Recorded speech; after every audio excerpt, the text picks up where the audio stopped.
সুপ্রভাত প্রিয় দর্শক, ক্যালকাটা ডায়ালগস থেকে মনোজ দাস শুরু করছি আজকের প্রভাতী প্রতিবেদন।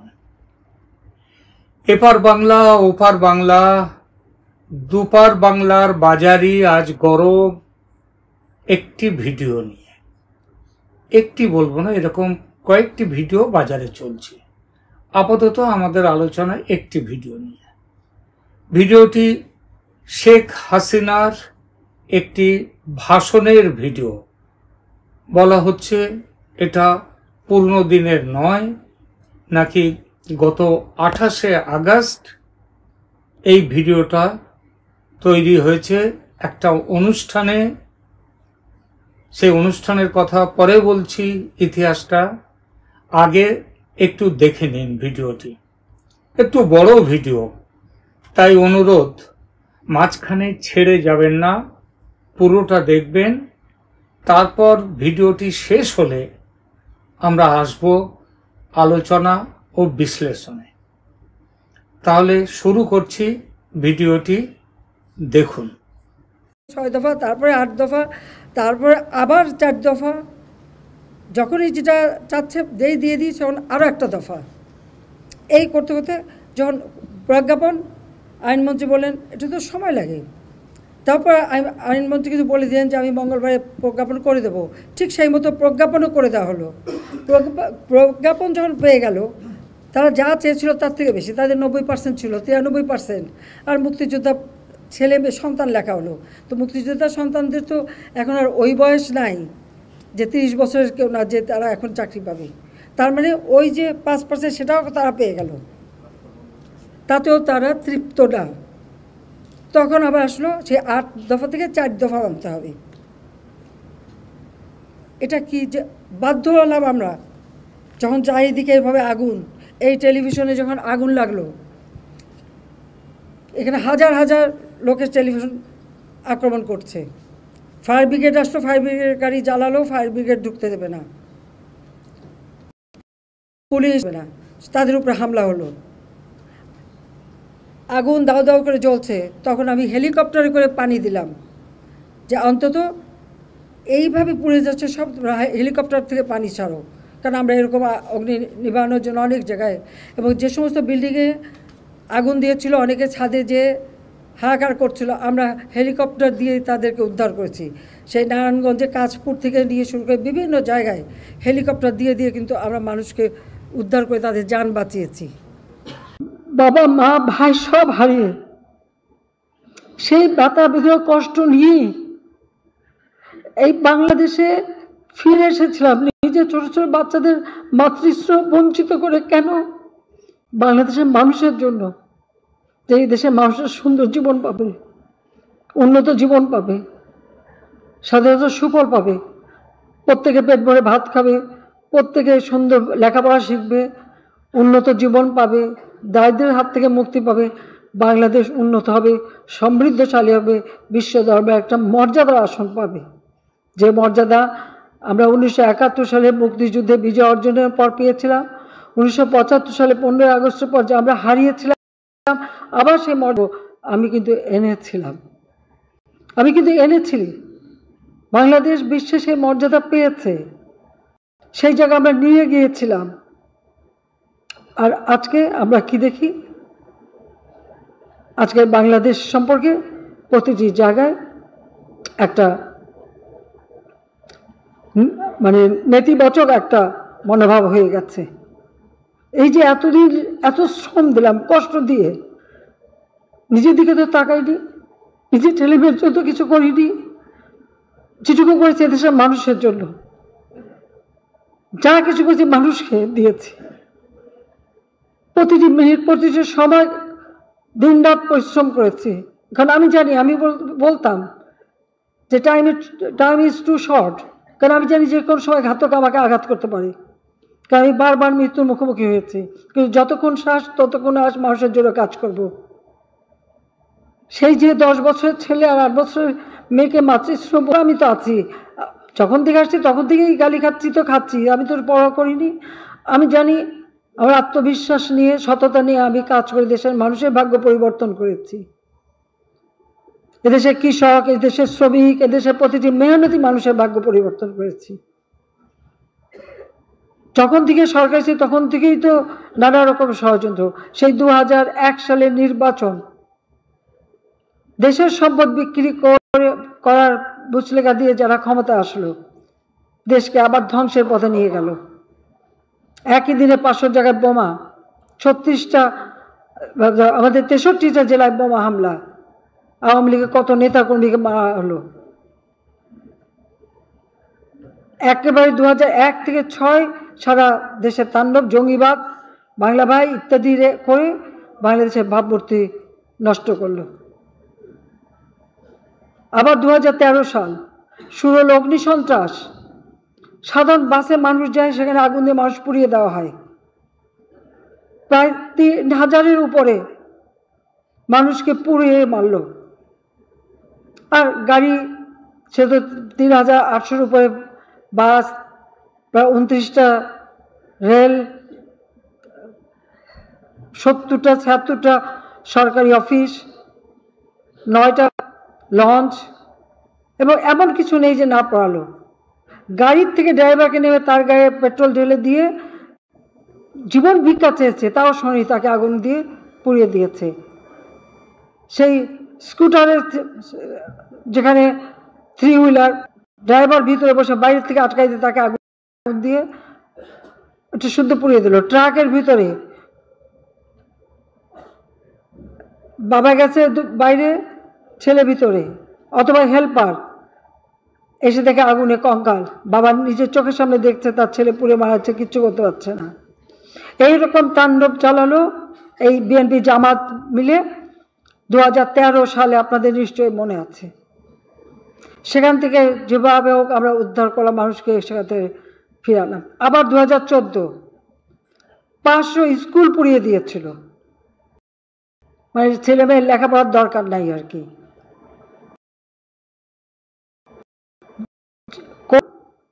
হামলা, আইনজীবীর উপরে বোমা হামলা, আইনজীবী পর্যন্ত মারা গেল।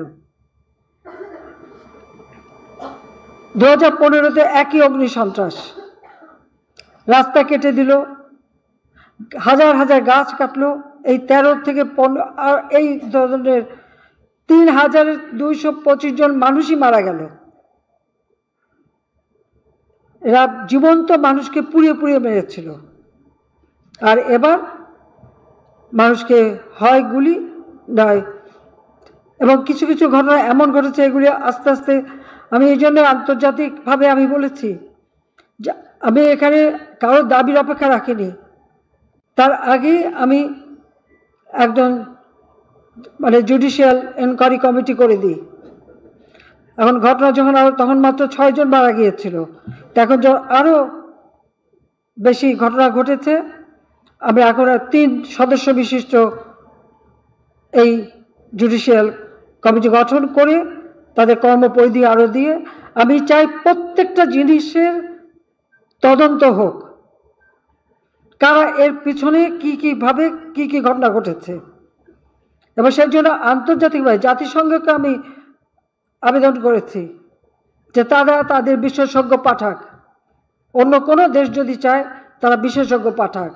কারণ আমি চাই এই ঘটনাগুলির সুষ্ঠু তদন্ত, সে যেই দায়ী থাক তার বিরুদ্ধে ব্যবস্থা নিতে হবে, তার বিরুদ্ধে ব্যবস্থা নিতে হবে আমাদের।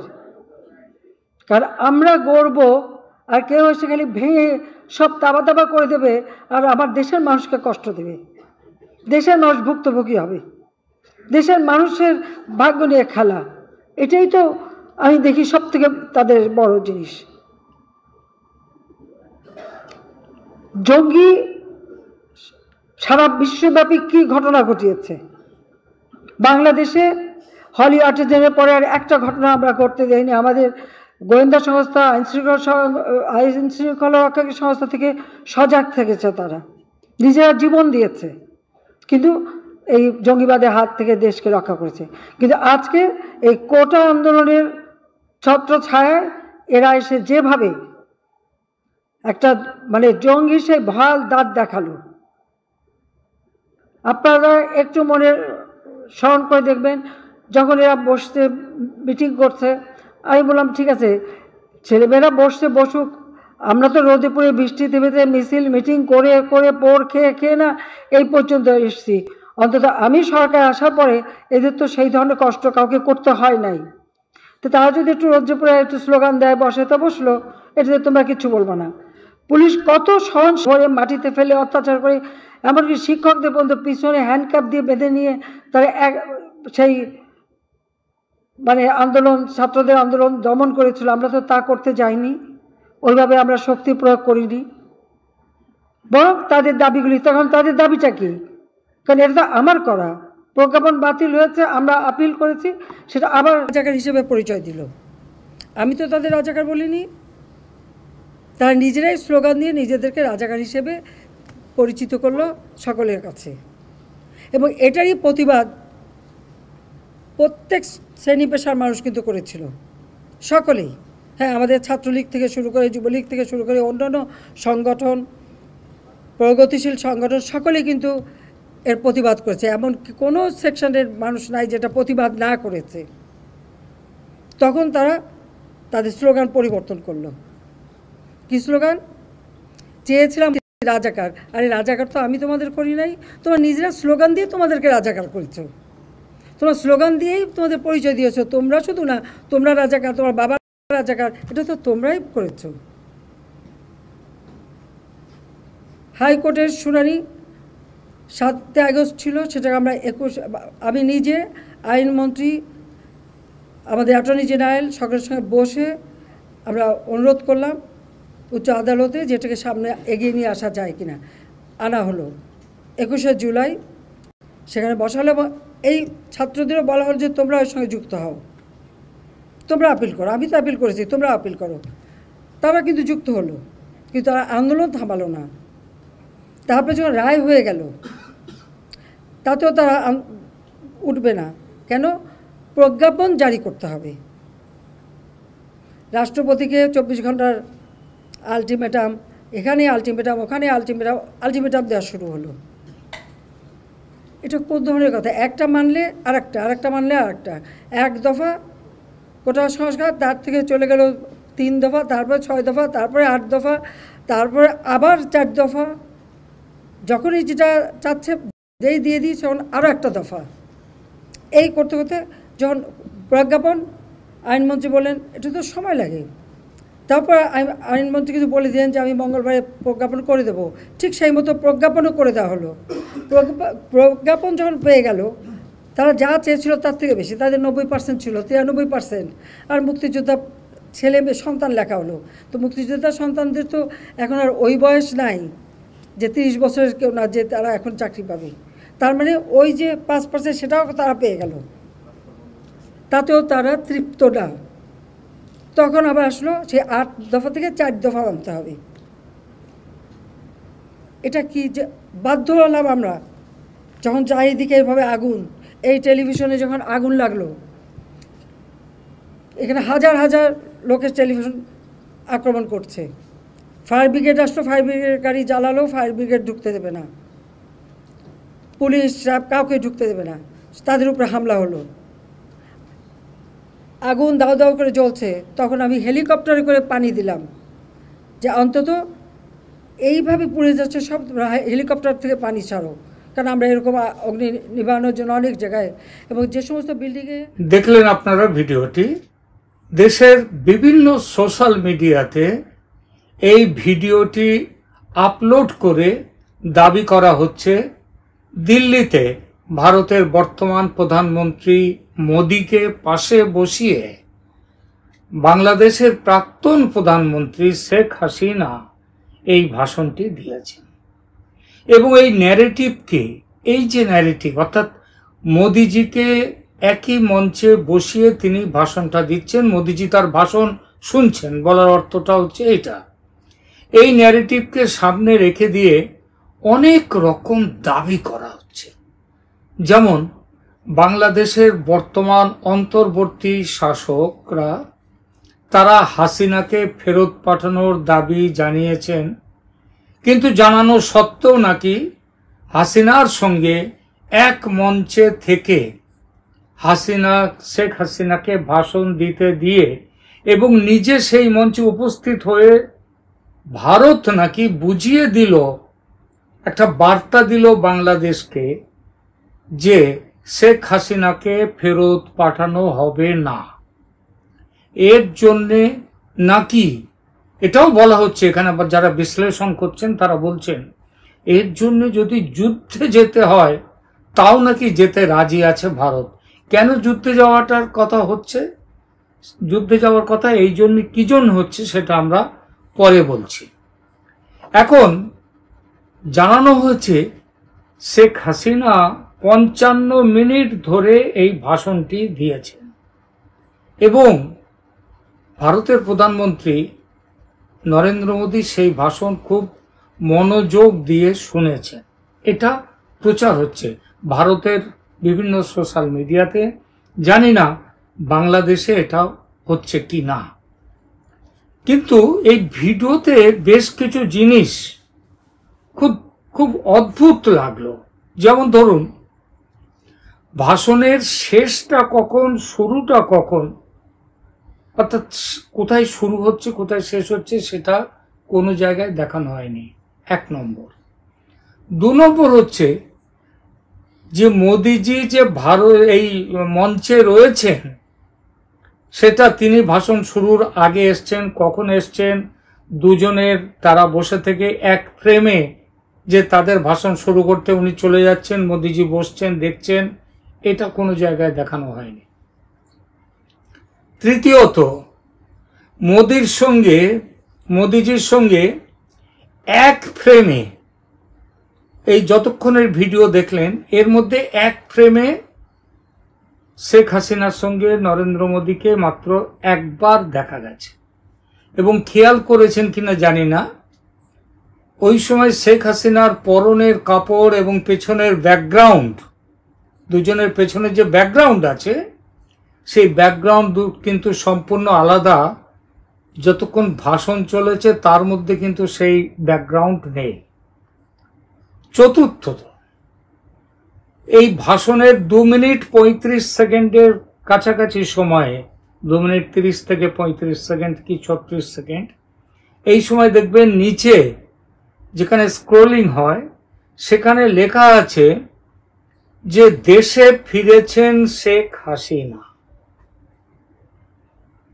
আবার অন্য সময় কিন্তু বাদবাকি সময় লেখা থাকছে ভারত থেকে সরাসরি বক্তব্য রাখছেন শেখ হাসিনা।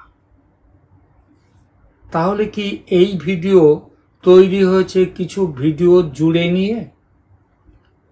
অনেকেই বলছেন এই ভিডিওর কিছু অংশ নাকি, আমরা ফ্যাক্ট চেকের যে সমস্ত খবর পাচ্ছি তাতে হচ্ছে 2023 সালের নভেম্বর মাসে ঢাকায় একটা অনুষ্ঠানে শেখ হাসিনা এই ভাষণ, এর পুরো ভাষণ নয় তাও বলছি, কিছু কিছু অংশ নাকি সেখানে বলেছেন। সুতরাং এটা হচ্ছে সেই সময়ের ভিডিও, কিন্তু তা নয়। কারণ এখানে আপনারা শুনেছেন যে কোটা বিরোধী আন্দোলন নিয়ে যে কথাগুলো এখানে শেখ হাসিনা বলেছেন সেই কথাগুলো 2023 সালের নভেম্বর মাসে ঢাকায় বসে সে কথা বলা যায় না। এবং আরো বেশ কিছু জায়গার কথা আছে যেগুলো কিন্তু মানে বুঝিয়ে দিচ্ছে যে অন্তত 5ই আগস্ট দেশ ছেড়ে চলে আসার পর, তারপরে তিনি কোনো জায়গাতে এই ভাষণ দিন অথবা এটা রেকর্ড করুন, সাংবাদিক সম্মেলন করুন কি প্রেস মিট করুন, আলাদা কথা, কিন্তু সেটা হয়েছে 5ই আগস্টের পরে। এইখানে আপনারা জানেন যে একটা বড় একটা খবর চলেছে, 28শে আগস্ট শেখ হাসিনার একটা প্রেস রিলিজ নয়, তিনি একটা প্রেস বিবৃতি দিয়েছেন। সেই বিবৃতিতে তিনি বলেছেন সেন্ট মার্টিন দ্বীপ নিয়ে, আইল্যান্ড নিয়ে আমেরিকা চেয়েছিল সেন্ট মার্টিন দ্বীপে তারা ওখানে একটা বেস বানাবে, সেই বেস দিতে রাজি হননি শেখ হাসিনা, তার জন্যে আমেরিকা ষড়যন্ত্র করে তাকে সরিয়েছে। এটা কিন্তু আগেই বেরিয়ে গেছে, 28শে আগস্ট একটা প্রেস মিটে বিবৃতিতে তিনি একথা বলেছেন। খুব সম্ভব ধারণা এইটাই করা যায়, এই বিবৃতি আজকে যে ভাষণটার কথা বলা হচ্ছে সেই ভাষণটি উনি 28শে আগস্ট দিয়েছেন এবং সেখানে কিন্তু মোদিজি ভারতে যাওয়ার পরে 5ই আগস্ট তিনি যাওয়ার পর, শেখ হাসিনা ভারতে পৌঁছবার পর থেকে এখনো অবধি মোদিজির সঙ্গে তার কোনো রকম ডাইরেক্ট মিটিং হয়নি এবং প্রেস মিট তো দূরের কথা, ভারতের প্রধানমন্ত্রী এই রকম সময়ে বাংলাদেশের প্রাক্তন প্রধানমন্ত্রীকে নিয়ে একটা প্রেস যদি একটা কোনো জায়গায় মিটিং করেন, সেখানে যদি শেখ হাসিনা সাংবাদিকদেরকে তাদের অ্যাড্রেস করেন, তার এই রকম ছবি উঠবে, তার কোনো রকম প্রচার হবে না, তার কোনো মিডিয়া থাকবে না, এটা হতে পারে না। সুতরাং একেবারে সিধা কথাতে বলা যায় যে এই যে কথাটা এখানটাতে যে ভিডিওটি এখানে দেখানো হয়েছে এবং মোদিজির উপস্থিতিতে করা হয়েছে বলা হচ্ছে, সেটা বোঝানোর চেষ্টা হয়েছে মাঝে মাঝে। একবারই দেখানো হয়েছে মোদিজি আলাদাভাবে বসে রয়েছেন, আর একবার দেখবেন এর মধ্যে দেখানো হয়েছে G20 মিটের একটা ছবি, সেখানে বিভিন্ন দেশের রাষ্ট্রনায়করা আছেন, তারা একসাথে মিটিং করছেন, সেই মিটিংয়ের ছবিটার একটা ক্লিপ হুট করে চলে এসছে। সব মিলিয়ে এই যে ব্যাপারটা হয়েছে, হাসিনার বক্তব্য এটা হাসিনাই দিয়েছেন, শেখ হাসিনাই দিয়েছেন, এখানে কোনো দ্বিমত নেই। কিন্তু প্রশ্নটা হচ্ছে যে সেই মিটিংয়ে মোদিজি ছিলেন না, তিনি যেখানে দিয়েছেন, তাহলে এটা করলো কারা এবং কি উদ্দেশ্য করলো? যে উদ্দেশ্যে করুক, যে কেউ করতে পারে, তিনি শেখ হাসিনার সপক্ষের কেউ করতে পারেন, যে এই ক্লিপটাকে বাইরে প্রচার করে শেখ হাসিনার বক্তব্যটাকে তিনি সেখানে তিনি জানালেন, মানুষকে জানাবার জন্যে ক্লিপটাকে বাইরে বার করে দিলেন, ভিডিও ক্লিপটাকে, এটাও হতে পারে। আবার এমনও হতে পারে যে হাসিনার যারা বিরুদ্ধে রয়েছেন এবং যারা মনে করে যে ভারতের সাথে বাংলাদেশের সম্পর্ক ভালো হোক, এটা যারা চায় না, তারা মোদিজির উপস্থিতিতে শেখ হাসিনা এই ভাষণ দিচ্ছে এটা প্রচার করে তারা কিন্তু ভারত বাংলাদেশ সম্পর্কটাকে তিক্ত করার একটা চেষ্টা করতে পারে এই ভিডিওটি বাইরে প্রচার করে। যে কোনো জিনিস যেটাই হোক, এটাও হতে পারে। এরপরে আসি, এই ভিডিওটা দেখবেন বারবার এখানে লেখা রয়েছে যে ভিডিওটা কে করেছে, কারা করেছে, যার নাম উপরে চলছে কে ভিশন, 7K ভিশন নামে একটা সংস্থা, তারা নাকি এই ভিডিওটা তুলেছে কিংবা প্রচার করছে। এইবার 7K ভিশন খুব বারবার চেষ্টা করে গুগল সার্চ করে, বিভিন্ন ইউটিউব সার্চ করে, কোনো জায়গায় 7K ভিশন নামে কোনো রকম কিন্তু দেখা গেল না, এই নামের কোনো চ্যানেল। কি পেলাম? কে ভিশন নামে একটা ইন্দোনেশিয়ার একটা চ্যানেলের নাম পেয়েছি, যার নাম হচ্ছে কে ভিশন। আর একটা পেয়েছি, তার নাম হচ্ছে 7K ভিউজ। সেটা 1 বছর আগে শুরু হওয়া একটা চ্যানেল। এই চ্যানেলের তার কি মাথা মুন্ডু সেটা কিছুই বোঝা গেল না। এখন এইবার এই যে শুরু করবার সময় একটা কথা বলেছি, গুজব চলছে চারদিকে। এই গুজব মানে সোশ্যাল মিডিয়া শুধু না, যে কোনো print media, social media, TV media, সব জায়গাতেই কিন্তু গুজবের একটা ঢেউ শুরু হয়ে গেছে। যেমন বাংলাদেশে খুবই বেশি এবং এদেশেও মানে ততটা না হলেও তবু এখানেও যথেষ্ট পরিমাণে এই গুজব চলছে। যেমন আমি কালকেই দেখলাম বাংলাদেশের একটি চ্যানেল, তারা বলছে যে নাকি বাংলাদেশ যুদ্ধের জন্য তৈরি হচ্ছে ভারতের সাথে। বাংলাদেশকেও যেমন পাগল কুত্তায় কামড়ায়নি, আবার এখানে ইন্ডিয়াতেও এরকম বলছে যে ভারত নাকি যুদ্ধের জন্য তৈরি হচ্ছে বাংলাদেশের সঙ্গে। তো দুই দেশের কোনো জায়গায়, দু দেশের কোনো শাসককেই পাগলা কুকুরে কামড়ায়নি যে তারা যুদ্ধের কথা ভাববে।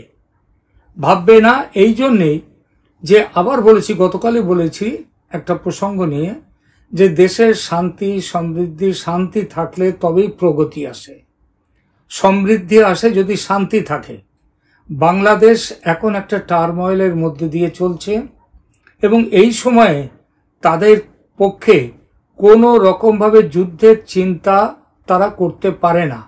তবু কালকে বাংলাদেশের একটা চ্যানেল কি খবর দিল, আমি দেখলাম যে সেখানে বলা হচ্ছে যে আমেরিকান সোলজাররা তারা এসছে বাংলাদেশে এবং সেখান থেকে বলা হচ্ছে যে ভারতের সাথে যদি যুদ্ধ বাঁধে তাহলে আমেরিকার সোলজাররা তারা নাকি ঢাকাকে সাপোর্ট দেবে।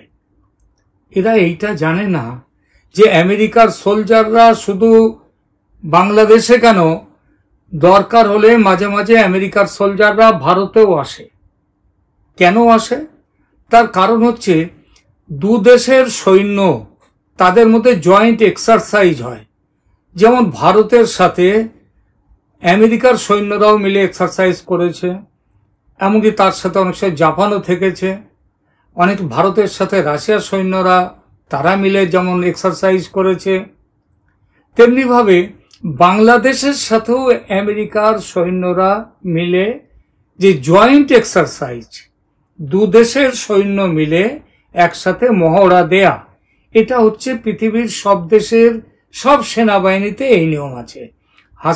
শেখ হাসিনা সরকারে থাকার সময় এই জয়েন্ট এক্সারসাইজ করবার ব্যাপারে আমেরিকার সঙ্গে তাদের চুক্তি হয়েছিল এবং সেই চুক্তি মোতাবেক যদি বাংলাদেশে এখন কোনো মার্কিন সেনা এসে থাকে তাহলে এটা এখন যে প্রথম আসছে তা নয়, এর আগেও এসছে, জয়েন্ট এক্সারসাইজ করেছে। কিন্তু সেই জিনিসটাকে ঘুরিয়ে দেয়া হলো যে আমেরিকা বাংলাদেশ যদি আক্রান্ত হয় ভারতের দ্বারা, আমেরিকা তাকে সাপোর্ট দেওয়ার জন্য এসছে। আমেরিকা এত বুদ্ধু নয়। যখন ওই পাকিস্তানের সাথে 1971 সালে যখন ভারতীয় সেনা ঢুকে গিয়েছিল, আমেরিকা তখনও আসতে চেয়েছিল, কিন্তু আসতে যদি চাইতো আরো ভালোভাবে আসতে পারতো, আসেনি তখন। এখনো বাংলাদেশের সাথে ভারতের যুদ্ধের দুঃস্বপ্ন কিংবা এই ধরনের গুজব যারা ছড়াচ্ছেন তারা শুধু বাজার গরম করবার জন্য ছড়াচ্ছেন। তাদের যে সোশ্যাল মিডিয়াতে তাদের যে চ্যানেল রয়েছে সেটা আরো জনপ্রিয় করবার জন্য সেগুলো করছেন। এইগুলো করবার ফলে হচ্ছে কি দু দেশের জনগণের মধ্যে একটা সম্পর্কের অবনতির আশঙ্কা এখান থেকে কিন্তু উঠছে। সুতরাং দয়া করে কেউ কোনো রকম ভাবে এই গুজব ছড়াবেন না। শুধু আমাদের দেশেও কিন্তু এরকম কথা উঠেছে, বাংলাদেশ বাইরের থেকে অস্ত্র কিনেছে। অস্ত্র তো তারা কেনেই, ভারতও কিনে অস্ত্র, বাংলাদেশও কিনছে। বাংলাদেশ চায়নার কাছ থেকে অস্ত্র কেনে, আমেরিকার কাছ থেকে অস্ত্র কেনে, এটা নতুন নয়, অনেকদিন ধরে কিনছে। তার সাথে এই যুদ্ধের জন্য, যুদ্ধ করবে বলে যে এখনই অস্ত্র আসছে সেটা কিন্তু ব্যাপারটা তা নয়। এই কয়েকদিন আগে ধরুন বাংলাদেশে এলো যে শেখ আমাদের মোহাম্মদ ইউনুস, ডক্টর ইউনুসের ওপরে নাকি খুব ক্ষেপে গেছে বিএনপির এক নেতাকে উদ্ধৃত করে জানানো হলো, তার ভিডিও বেরিয়ে গেল, জানানো হলো যে বিএনপির এই নেতা বলছেন যে আরো বড় নাকি শেখ হাসিনার থেকেও বড় স্বৈরতন্ত্রী ডক্টর মোহাম্মদ ইউনুস। এ কথা কে বলছেন? এ কথা বলছে ওই আওয়ামী লীগের কেউ নয়, এ কথা বলছে বিএনপির এক নেতা। মানে সোশ্যাল মিডিয়ায় দেখা গেল, ফ্যাক্ট চেকে দেখা গেছে যে বিএনপির নেতা এই কথাটা যে বলেছিলেন সেটা এখন নয়, এই কথাটা তার দু বছর আগে বলা কথা।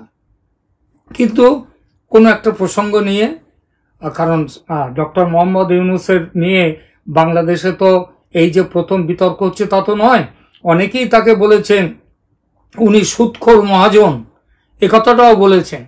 সুতরাং এ ধরনের কথা বলতে পারেন, কিন্তু সেই পুরনো কথাকে বর্তমান পার্সপেক্টিভে নিয়ে এসে অপপ্রচার, এটা বাংলাদেশেও তাদের সেখানেও কি বলবো একটা বাজার গরম করবার জন্যে, সেখানেও একটা টার্ময়েলটাকে যে বর্তমানে হচ্ছে সেটাকে বাড়াবার জন্য। সুতরাং এই গুজব বাজারে প্রচুর চলছে। দর্শকরা, আপনারা কেউই এই গুজবে কান দেবেন না। গুজব যারা একদল যারা করবে, তারা এরকমভাবে গুজব তৈরি করবে বাজারকে গরম রাখার জন্য। খুব বেশি গুরুত্ব দেওয়ার প্রশ্ন নেই, বরং চেষ্টা করতে হবে সবাইকে যে যাতে শান্তি, শৃঙ্খলা, সদ্ভাব, সম্প্রীতি বজায় রেখে বাংলাদেশকে এগিয়ে নিয়ে যাওয়া যায়। একইভাবে ভারতও যাতে এগিয়ে যেতে পারে। যুদ্ধ চেনে রেখে দিন। ভারতের সাথে বাংলাদেশের অন্তত কি বলবো, খুব আপাতত কেন, অন্তত বেশ কিছুদিনের মধ্যে, বহুদিনের মধ্যে যুদ্ধ হওয়ার কোনো সম্ভাবনা নেই। আজ এই পর্যন্ত। ভালো থাকবেন সবাই। Have a good day.